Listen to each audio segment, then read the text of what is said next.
ये मैं तस्वीर दिखा रही हूं। दरअसल गृहमंत्री अमित शाह को जो 9 राज्य हैं और केंद्र शासित प्रदेश हैं, उनके जो मुख्यमंत्रियों के साथ, उनके मुख्य सचिव और डीजीपी के साथ जो बैठक करनी है वीडियो कॉन्फ्रेंसिंग के जरिए, उस बैठक की ये शुरुआत हो रही है। देखिए कौन कौन से राज्य हैं, मैं आपको बता दूं। पंजाब है, राजस्थान है, गुजरात, उत्तराखंड, उत्तर प्रदेश, बिहार, सिक्किम, पश्चिम बंगाल, इसके अलावा लद्दाख और जम्मू कश्मीर। तो ये वो तमाम राज्य और केंद्र शासित प्रदेश हैं जिनके मुख्यमंत्रियों के साथ, और जम्मू कश्मीर के तो एलजी मनोज सिन्हा भी मौजूद रहेंगे उनके साथ। इसके अलावा इन प्रदेशों के, केंद्र शासित राज्यों के जो मुख्य सचिव हैं और जो डीजीपी हैं, वो सब इस बैठक में मौजूद हैं, जिनके साथ गृहमंत्री अमित शाह ये वीडियो कॉन्फ्रेंसिंग के जरिए जुड़ रहे हैं, बैठक कर रहे हैं। ये तस्वीरें हम आपको दिखा रहे हैं गृह मंत्रालय से। ये बड़ी बैठक की तस्वीर सामने आई है। तो गृह मंत्रालय के बड़े अधिकारियों के साथ मौजूदगी गृह मंत्री अमित शाह की, और वो राज्यों के मुख्यमंत्रियों, जो बॉर्डर वाले जो राज्य हैं उनके मुख्यमंत्रियों के साथ, और वहां के बड़े अधिकारी जिसमें मुख्य सचिव उन राज्यों के और साथ ही डीजीपी। इस बीच ये तस्वीर आ गई है। प्रधानमंत्री नरेंद्र मोदी राष्ट्रपति भवन पहुंचे। राष्ट्रपति द्रौपदी मुर्मू से प्रधानमंत्री नरेंद्र मोदी ने मुलाकात की, और राष्ट्रपति द्रौपदी मुर्मू को प्रधानमंत्री नरेंद्र मोदी ने ऑपरेशन सिंदूर की सफलता की जानकारी दी। साथ ही साथ देश में अभी सुरक्षा को लेकर जो स्थिति है, जो हालात बने हुए हैं, उसको लेकर राष्ट्रपति द्रौपदी मुर्मू को प्रधानमंत्री नरेंद्र मोदी ने अवगत कराया। किस तरीके से मोदी सरकार मुस्तैदी के साथ इन हालात पर नजर बनाए हुए है और क्या क्या कदम मोदी सरकार उठा रही है इस स्थिति में, उसको लेकर भी प्रधानमंत्री नरेंद्र मोदी ने राष्ट्रपति द्रौपदी मुर्मू को जानकारी दी। ये तस्वीर आपके सामने, जब खुद प्रधानमंत्री नरेंद्र मोदी राष्ट्रपति भवन पहुंचे और उन्होंने राष्ट्रपति द्रौपदी मुर्मू को स्वयं तमाम जानकारियां दी हैं। एक तो प्रधानमंत्री नरेंद्र मोदी की तरफ से ऑपरेशन सिंदूर के बाद जो कहा गया ना कि आज गर्व का दिन है, सेना पर देश को नाज है, आज हर हिंदुस्तानी का सीना जो है वो फख्र से चौड़ा है। ये भाव देशवासियों का जो है, एक खुशी का भाव, एक जीत का भाव, एक जश्न का भाव है। लेकिन साथ ही साथ यहां पर अभी सतर्क रहने की भी जरूरत है। अभी सुरक्षा के लिहाज से मामला संवेदनशील है, इसीलिए पूरी मुस्तैदी की भी जरूरत है। और उस लिहाज से मोदी सरकार जो पैनी नजर बनाए हुए है पूरी की पूरी स्थिति पर, चाहे बाहरी सुरक्षा हो या फिर आंतरिक सुरक्षा हो, दोनों ही मोर्चे पर मोदी सरकार की मुस्तैदी, उसको लेकर विस्तार से हर जानकारी खुद प्रधानमंत्री नरेंद्र मोदी ने राष्ट्रपति द्रौपदी मुर्मू को दी है। तस्वीर आपके सामने, जिस समय प्रधानमंत्री नरेंद्र मोदी राष्ट्रपति भवन में मौजूद थे, राष्ट्रपति से मुलाकात कर रहे थे, उस समय की तस्वीर आप देख रहे हैं। और वहीं दूसरी तरफ सीमावर्ती राज्यों के मुख्यमंत्रियों के साथ गृहमंत्री अमित शाह की वीडियो कॉन्फ्रेंसिंग के जरिए बैठक शुरू हो गई है। उस बैठक की तस्वीर भी आपके सामने है। सीधे अब आपको लेकर चलेंगे अंकित गुप्ता के पास। अंकित।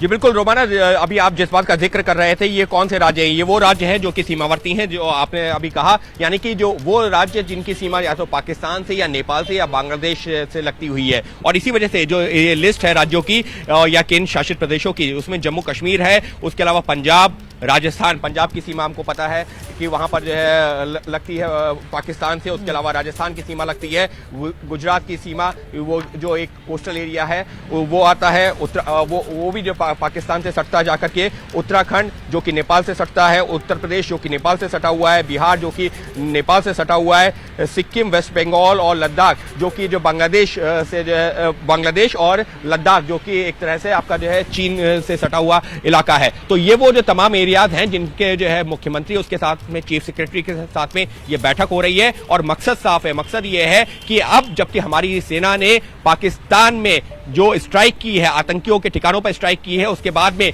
हमको सीमावर्ती जो ये तमाम राज्य है, इनकी जो सीमा है जो कि अलग अलग देशों से जुड़ती है, उन वहां पर अपनी निगरानी बढ़ानी होगी। क्योंकि देखिए पाकिस्तान का जो है इससे पहले का जो रूट रहा है, ऐसा भी जो पाया गया है कि कई बार उनके जो आतंकियों का रूट रहा है, कोई नेपाल से आया है, कोई बांग्लादेश के रास्ते आया है। तो ये वो तमाम रूट हैं जहां से जो है आतंकियों का पहले इन्फिल्ट्रेशन हो चुका है, लिहाजा हमको उस तरफ जो सख्ती बरतनी होगी। जी ठीक है, रहिए मेरे साथ में। जरा जल्दी से अब आसिफ कुरैशी का रुख कर लेती हूँ। आसिफ, सीमावर्ती जो राज्य हैं उनके मुख्यमंत्रियों के साथ और जम्मू कश्मीर के तो एलजी मनोज सिन्हा भी इस बैठक में मौजूद हैं, जो इस वक्त वीडियो कॉन्फ्रेंसिंग के जरिए अमित शाह कर रहे हैं। तो सुरक्षा के लिहाज से जम्मू कश्मीर में इंतजाम पुख्ता इस वक्त किए जा रहे हैं, खासतौर से आंतरिक सुरक्षा के लिहाज से भी। आसिफ कुरैशी,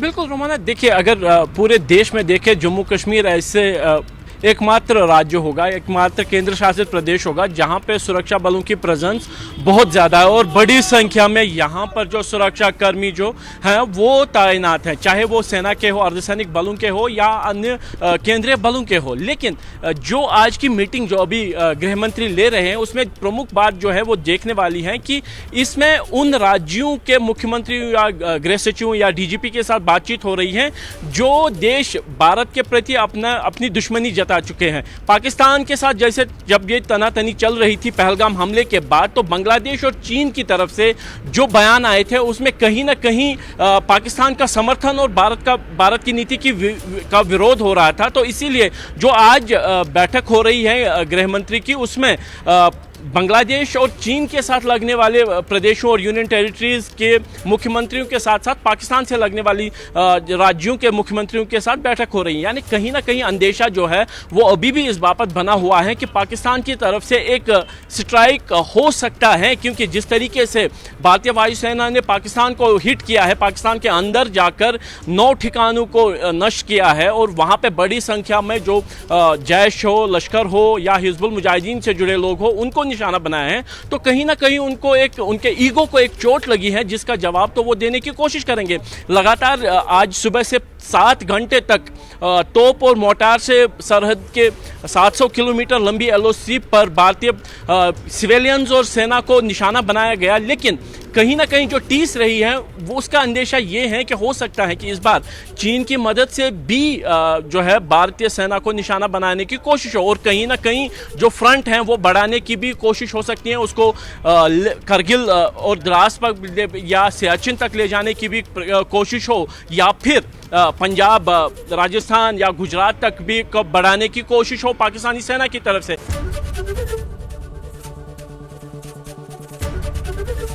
एबीपी गंगा, खबर आपकी, जुबान आपकी।